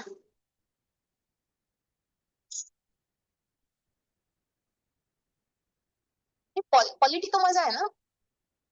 polity is fun, नहीं? I love polity. I love polity more than geography. Kaltasta teaches too well. Why would I want to go and teach that? See, people look at this. Cold ocean currents वैसे क्या? अभी Labrador कहाँ ढूंढेंगे? Labrador, Benguela, Kuroshio and Canary, right? We are looking at Labrador. Labrador कहाँ से आएगा? ये रहा Labrador. Okay, this is going to be Labrador. Okay, हाँ, टोटल ओ कितने मैंने काउंट नहीं किया कभी, बट 1 2 3 4 5. मुझे तो एक नॉर्दर्न, इसमें 5 ओशन करंट्स दिखाई दे रहे हैं नॉर्दर्न अटलांटिक में. तो 5 5 में भी 5 3 4, हर पार्ट में मे बी 3 4 करंट्स. सो ऊपर नीचे ऐसे करके तो 8 and maybe around 12 13 currents that you need to remember. So this is the Labrador current. Okay, the next current that we are looking at is Benguela. This is Benguela, Africa को जो ये करके जाता है वो. Okay, this is the Benguela current, cold current है. Okay, Benguela is a cold current. Labrador is also cold. जो usually currents poles से equator की तरफ आएंगे, those will be, oh sorry, you are up. Any current that comes from the poles to the equator will usually be a cold current, okay? And currents that go from the equator towards the poles will be warm currents, right? This is Benguela, Labrador. What else is there? Kuroshio. Where's Japan? Here. So we are saying Kuroshio is a warm current. Okay, this is Kuroshio. Kuroshio is going to be a warm current. Okay, this is Kuroshio. And lastly, you have the Canary current. This is the Canary current. So this is the Canary current. Okay, so this is going to be a cold current. Kuroshio is your option. Kuroshio is a warm current. Kuroshio is a nice warm current that will take warm waters straight to the coast of Japan. It also allows coral reefs to grow at that latitude. Otherwise, coral reefs should not grow at that latitude, but it allows coral reefs to grow at that latitude. What is what option? What is B option? Benguela? Benguela is a cold current, na? It's a cold current. Africa के as को जो जाता है वो cold current है. बेंगोला cold है, वो poles से जा रहा है, right? It is going from the poles towards the equator, so that's a cold current. Okay, where were we? Here? Here. Okay. Which of the following, okay, now we are back to this question again. Which of the following rivers originate from, it's the answer here is going to be Kuroshio. People, Kuroshio is a warm current, not a cold ocean current. Question 125. Which rivers originate from Amarkantak Plateau in Madhya Pradesh? Over here, आपके options is Tapti, Narmada, Mahanadi, and Narmada Mahanadi both. Okay, so we are just talking of Tapi, Narmada, and Mahanadi. तो Mahanadi तो कहीं तो Sihawa hills, Chhattisgarh, right? हाँ, that is Narmada is definitely Amarkantak. हाँ, तो नर्मदा, इसीलिए तो मैंने बोला ना कि महानदी कहीं तो सिहावा हिल्स में. Only Narmada, only Narmada. नहीं नहीं नहीं नहीं, महानदी है सिहावा हिल्स. अमरकंटक से निकलने वाले, आई नो ना, नर्मदा सोन जोजिला. कहाँ गया? कहाँ गया मेरा? See this, Tapi River rises in the Satpura mountains. Satpura कहाँ, अमरकंटक कहाँ? So clearly Tapi can't be that thing. And Amarkantak में से राइज करने वाले जो, अच्छा, बिकॉज यू आर सेइंग कि वो वहां पे विंध्या, सातपुड़ा एंड माइकल मिलते हैं, इसलिए वो बोल रही कि तो फिर तापी आना चाहिए, लेकिन वहां से निकलती नहीं है.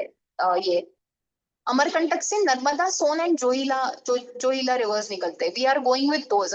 This is just standard geography now, उसका कुछ नहीं कर सकते. And Mahanadi is that Sihawa hills. कहाँ गई महानदी? महानदी कहीं तो सिहावा हिल्स में, छत्तीसगढ़ में. So that is also something else.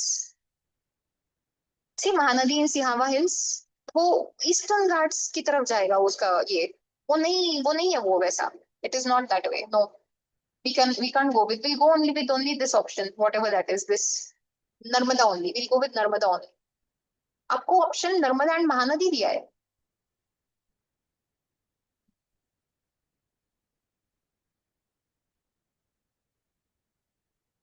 Okay, हम क्या करते हैं ना, does Mahanadi rise in Amarkantak?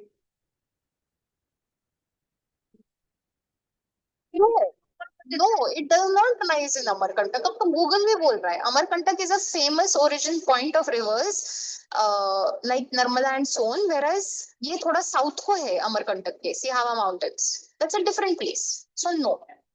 Sorry.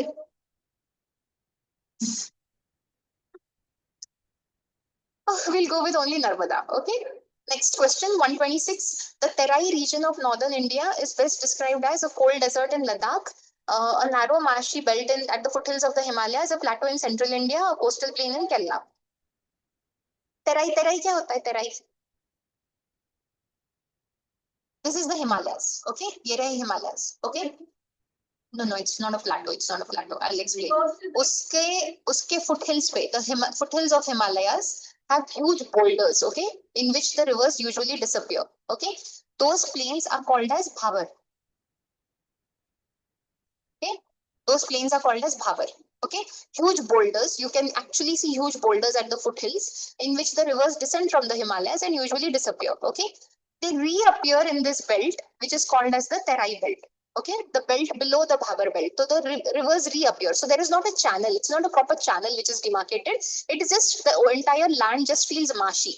And because of the presence of that groundwater, because the groundwater happens to be so good, that is why this region usually houses the biggest life, most of India's wildlife sanctuaries and national parks and stuff like that. So Rajaji, or then that other famous Jim Corbett, this all lies in the Terai region. Okay, famously in the Terai region, that is Terai. And then later from the Terai you come down to the Bangar plains and the Khadar plains, and then you have the river. Okay, that is how it works. So this is actually a narrow marshy belt at the foothills of the Himalayas. Okay, it's going to be a narrow marshy belt at the foothills of the Himalayas. Question 127. Chilika Lake, India's largest brackish water lake, is in Odisha. Absolutely correct. It is in Odisha. You know, Chilika Lake turns into a freshwater lake during monsoons because you get a lot of good amount of rainfall. So then clearly it becomes a freshwater lake. And then during the time when it is it becomes a brackish lagoon thing. Okay. Question 128. The western disturbances that bring winter rainfall to northwest India originate over which? Hmm?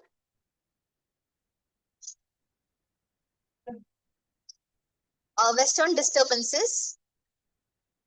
हाँ, तो कहाँ से आएंगे? India में waste की तरफ से अगर आ रहे हैं, नॉर्थ वेस्ट की तरफ से आ रहे हैं, यहाँ से आ रहे हैं. हाँ, यूजुअली क्या होता है ना, वो यहाँ पर आके बारिश देते हैं in Punjab. That is where they give us rains. Okay, winter rains in Punjab around December Jan. Very good for the harvest that we are going to take out in Jan. Okay, so this is where it rains. Where are they coming from? They are coming from here, the Mediterranean Sea. Okay, they originate in the Mediterranean Sea, travel all the way over from here, Iran, Iraq, and all this, Afghanistan, Pakistan, and then they come all the way over here. Okay, these are western disturbances. Okay, usually you can feel the temperatures rising a little, and then clearly the western disturbance is coming. There's a proper pattern to the weather when the western disturbance is coming. Okay. So we are going with Mediterranean Sea. अब waste से आ रहे हैं ना, waste की तरफ अपने Caspian सी ऊपर होगा अपने. अच्छा चलो, आपको वैसा देखना है तो देखिए. If you were looking at the Caspian Sea, it is over here. तो वो वेस्ट से तो नहीं आ सकता, वो ऊपर से आना चाहिए. Arabian Sea is over here, वो वेस्ट से नहीं आएगा यहाँ से. एंड दूसरा क्या था? Mediterranean. एंड दूसरा क्या था? लास्ट क्या था ऑप्शन आपका? Bay of Bengal. Bay of Bengal से तो और भी नहीं आ सकता है. सो मेडिटेरेनियन के अलावा ऑप्शंस भी नहीं है आपके पास. Which Indian state is the largest producer of coffee? Coffee. Karnataka. Yes. Absolutely. Blue Mountain Coffee, Nilgiri Coffee मिल रहा है, ये बहुत famous है. हाँ? You go there? You go to Kurgaon? Oh, हाँ. Of course, you will find that closer and nicer. Okay, ठीक है. Fine. So we are getting that in Karnataka. Question 130.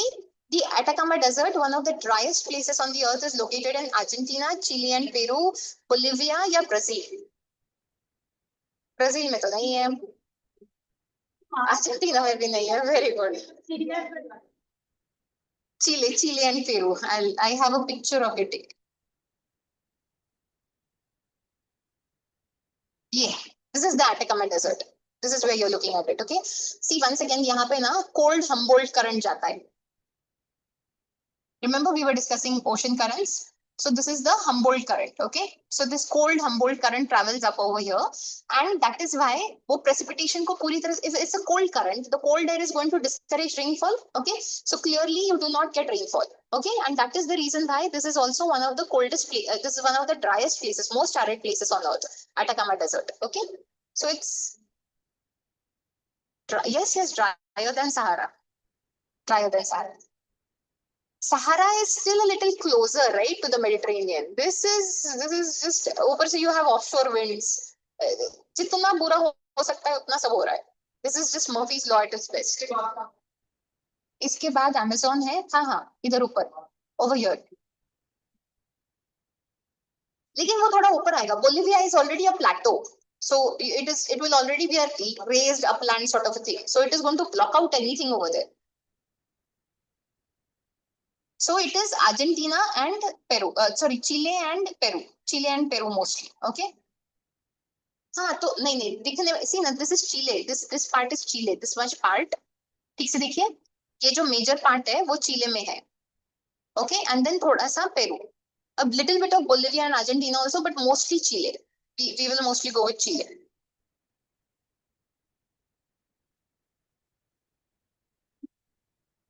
A. Question 131. The Strait of Malacca connects the Andaman Sea with which water body? Pacific Ocean, South China Sea, Java Sea, Arabian Sea. We are going for the Strait of Malacca. See, this is the Strait of Malacca, people. Correct. So we are saying this over here is the Strait of Malacca. Okay. So this is the South China Sea. Okay. So this portion will all be called as the South China Sea. This is the Java Sea. This portion will be called as the Java Sea. Okay. So it cannot be the Java Sea. It cannot be the Arabian Sea because that it is lying someplace else. Pacific Ocean is a larger body. Okay. You will have to connect to a smaller body to connect to that larger body. So you will have to go with the option South China Sea. Okay, South China Sea will be your answer. It will connect the Andaman Sea with the South China Sea. Okay. This is the option that we are going for. Option B, South China Sea. Lake Baikal का बताइए. Lake Baikal in Russia is significant because it is the world's largest lake by surface area, deepest and oldest ocean freshwater lake, saltiest lake, highest lake. हाँ, मुझे भी Baikal वही लग रहा है. Deepest and oldest freshwater lake in the world. Where is Lake Baikal? Southeastern Siberia in Russia. Russia में है Lake Baikal. We are going with option B, deepest and oldest freshwater lake. Okay. Question 133 का बताइए. The international date line approximately follows which meridian? 180 degrees. Absolutely. 180 degrees meridian को follow करता है. El Nino, question 134. El Nino is associated with the abnormal warming of waters of which कौन सा वाला ocean या water body? El Nino किसको गर्म कर रहा है? किस पानी को गर्म कर रहा है? Atlantic, Indian, eastern tropical Pacific ocean या फिर Arctic ocean? Where does El Nino happen?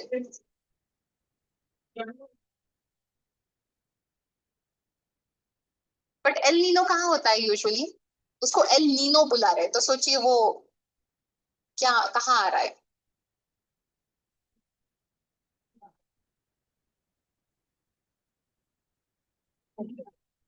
ये यहाँ पे जो हम्बोल्ट करंट दिखाया था आपको, remember? This Humboldt current, this is the Humboldt current, right? So when that cold water gets replaced by warm water, we call that as El Nino. तो ये इस पार्ट को अफेक्ट करता है ना, यहाँ का सर्कुलेशन बदल जाता है, इसलिए यहाँ के सर्कुलेशन को फर्क पड़ता है. यहाँ का सर्कुलेशन बदल जाता है, इसलिए इस एरिया को रेनफॉल को प्रॉब्लम हो जाती है. हाँ, इसीलिए एल नीनो का फेनोमेनन इतना डिफिकल्ट माना जाता है. लुक एट अस, आज क्या तारीख हो रही है? 22 जून हो रहा है. पुणे में बारिश नहीं है अब तक. एल नीनो यूएस को थोड़ा सा करेगा. हाँ हाँ हाँ हाँ, अफेक्ट करेगा ना. वो पूरे वर्ल्ड को अफेक्ट कर रहा है in that sense. Not so much Atlantic, but ये पैसिफिक ओशन का प्रॉब्लम है. El Nino is a Pacific ocean problem, eastern Pacific ocean का प्रॉब्लम है.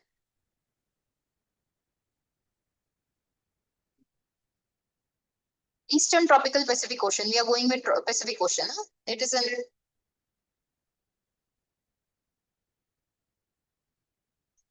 अरे क्यों एबनॉर्मल वार्मिंग क्या होता है people? What is abnormal warming? When it is not supposed to happen that way. Okay, normally the eastern tropical Pacific ocean. अच्छा जान दो. El Nino is abnormal warming of which ocean? El Nino is abnormal warming of Pacific Ocean. There मैंने आपको बोला वहां पे ideally Humboldt current, cold current चलना चाहिए था. जब वो रिप्लेस हो जाता है विद वार्म वाटर्स, तो उसको हम एल नीनो बुलाते हैं, जिसकी वजह से आई टोल्ड यू राइट, अगर ओशन का एक पार्ट गर्म, ठंडे के बजाय गर्म हो गया, तो दूसरा पार्ट क्या होगा? गर्म के बजाय ठंडा हो जाएगा. अगर वो ठंडा हो गया तो फिर दूसरा वाला सर्कुलेशन भी अफेक्ट हो जाता है. And that is how the entire world circulation gets affected. Okay, we will go with this option. We will go with Eastern Tropical Pacific Ocean. Okay, ठीक है. Montreal Protocol किसके लिए people? The Montreal Protocol. Montreal कहाँ है? Where's Montreal? Canada?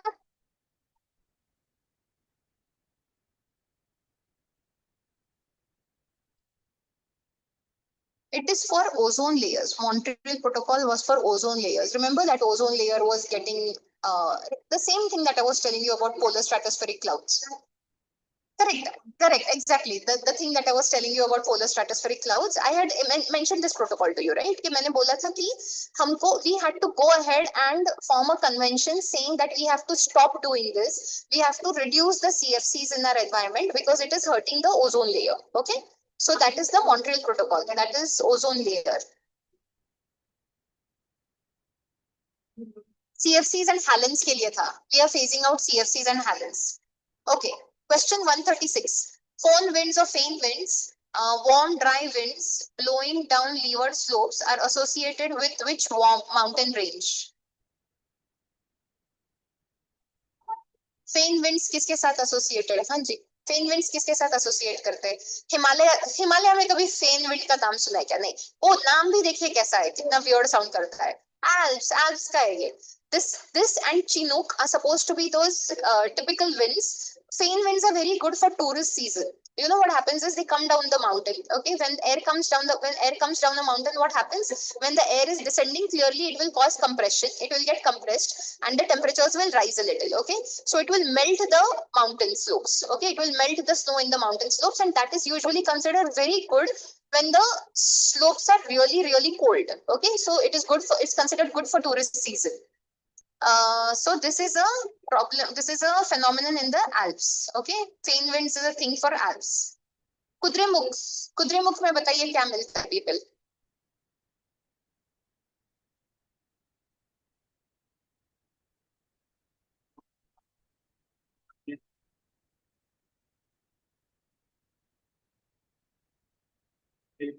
Kudremukh region of Karnataka is well known for deposits of coal, iron ore, bauxite, manganese.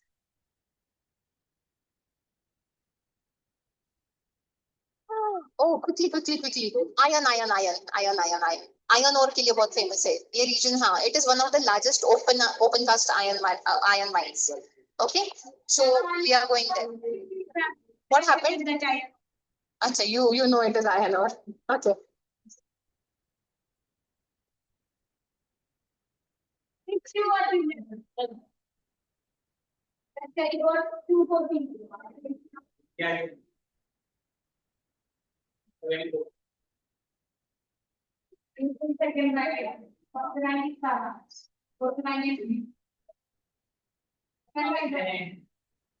चलिए जी बोलिए.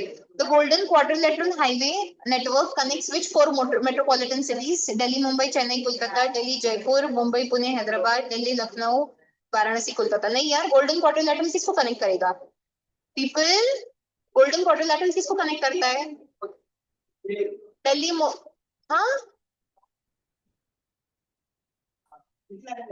अरे quadrilateral है ना.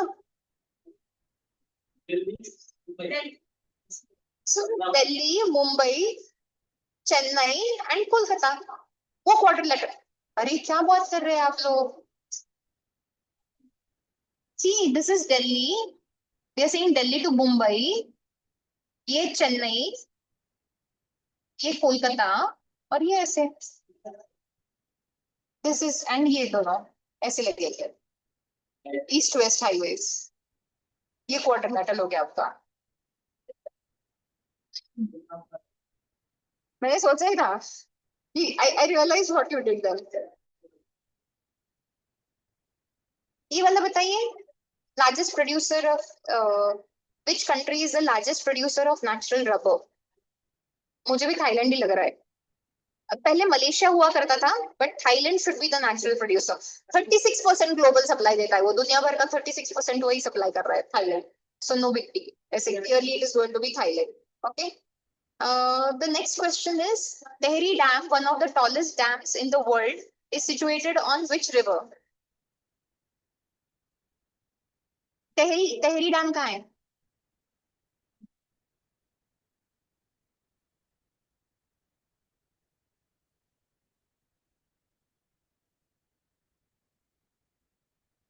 मुझे भागीरथी है, भागीरथी होना चाहिए।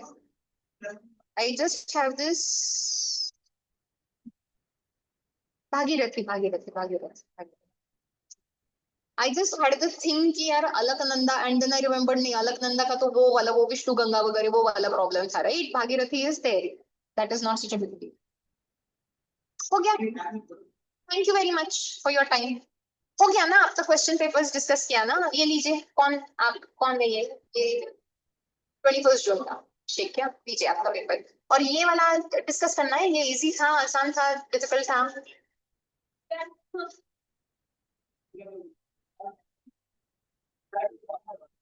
क्या हो गया?